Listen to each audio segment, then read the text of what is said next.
just like the situation my lords have pointed out this morning, where there is a lacuna, the head of court can make practice directions as to what to do in such situations.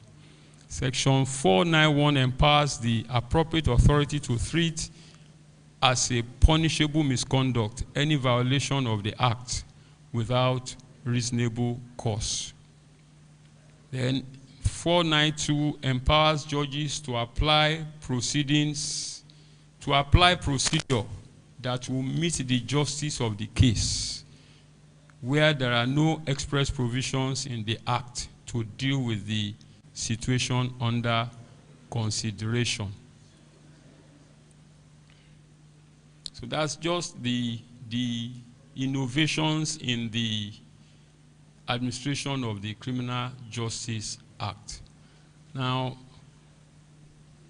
what are recommendations to employ for the realization of the purpose and intents?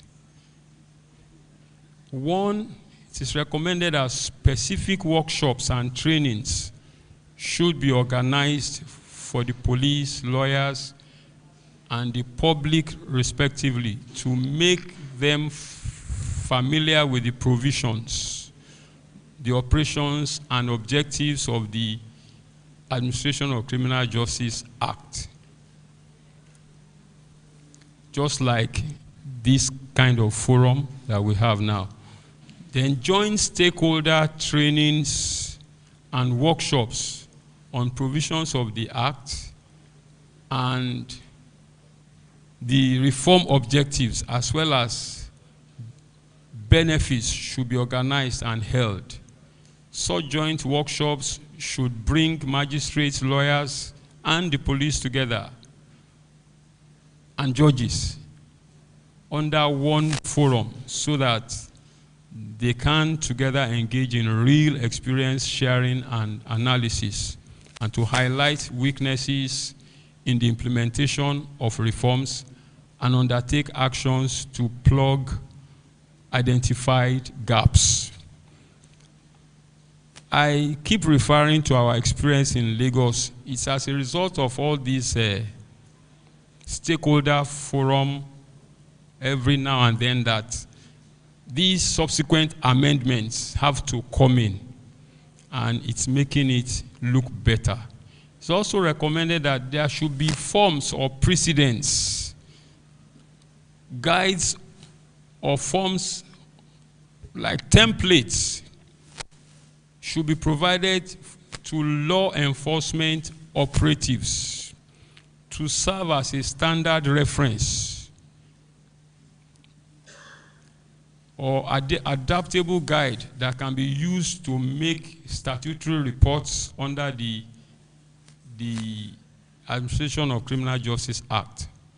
Reports such as those required to be made to the magistrates indicating the cases of persons in custody for over durations exceeding the prescribed limits, or those to justify the making of a remand order.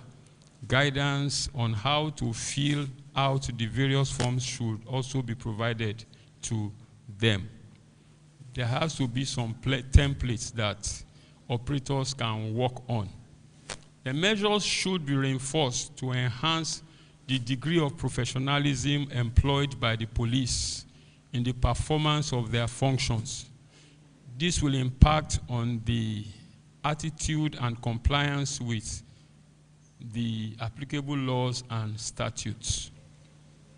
The government should fund the provision of infrastructure or equipment that will enable the police make video recording of interrogations or of confessional statements. We cannot rule out the place of funding in this matter.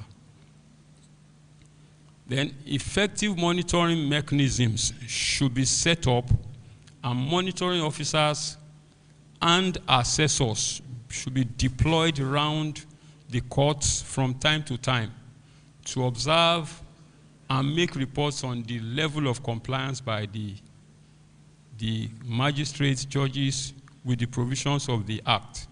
Such reports should thereafter be submitted to the Chief Judge as well as the Attorney General and Commissioner for Justice or Minister for Justice, respectively. These reports will form part of the periodic appraisal of the performance of magistrates and will impact on their promotions, transfers, and thereby serving as a form of incentive to ensure compliance. Then another one, in collaboration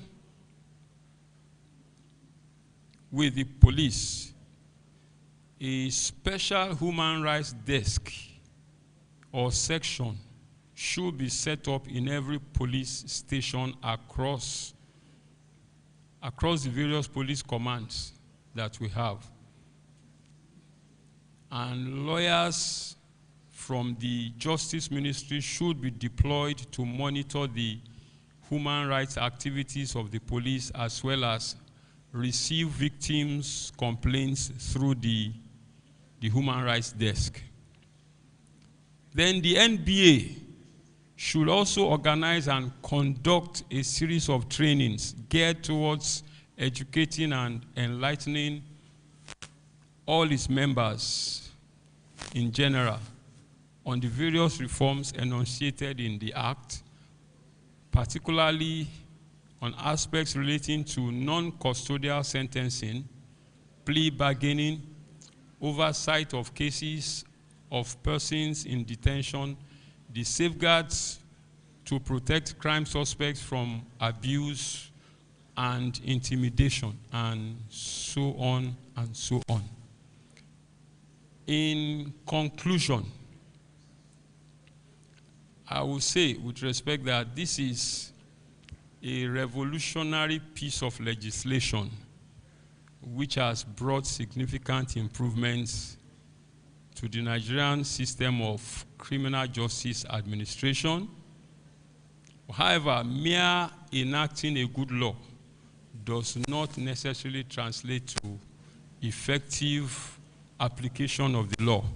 It is therefore necessary that all the agencies of criminal justice administration must endeavor to study and understand the provisions of the Act and also work in synergy to ensure the realization of the objectives of the Act. I thank you for your time, sir.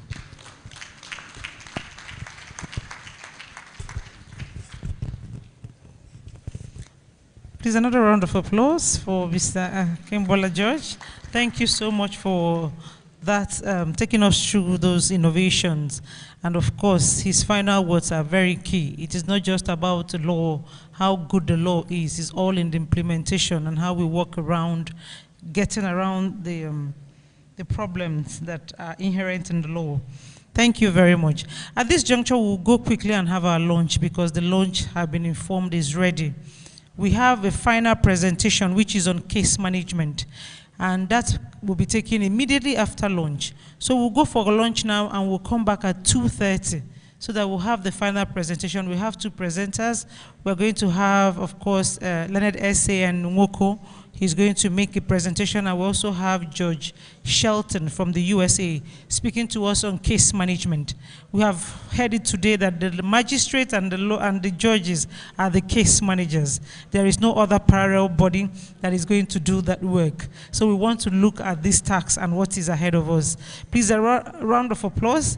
Please, let us please quickly go for our lunch. Of course, we'll give preference to Milords for them to enter the lunch section first. Then, of course, all of us can enter. Thank you very much. Milord, sirs, please, we are waiting for you at the lunch. Thank you.